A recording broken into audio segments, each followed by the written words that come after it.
செங்கல்பட்டு பக்கத்தில் ஒரு மாற்றுத்திறனாளி அவர் வந்து நேராக போய் மனு கொடுத்து எதுவும் பண்ண முடியாது அப்படிங்கிறதுனால வாட்ஸ்அப்பில் அவருடைய குறைகள் எல்லாம் எழுதி டாப்புன்னு கலெக்டருக்கு அனுப்பிச்சுட்டாப்ல.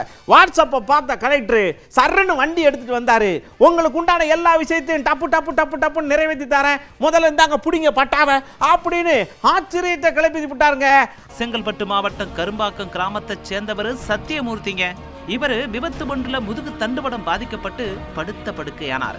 இந்த நிலையில அவருக்கு நல்ல வீடும் கிடையாது. இதனால இனிமே இங்க இருந்து என்ன பண்ண போறோம் அப்படின்னு அவரோட மனைவி தங்களோட குழந்தைகளை அழைச்சிக்கிட்டு தன்னோட தாய் வீட்டுக்கு போக சத்தியமூர்த்தி ரொம்ப கஷ்டப்பட்டு இருக்காருங்க.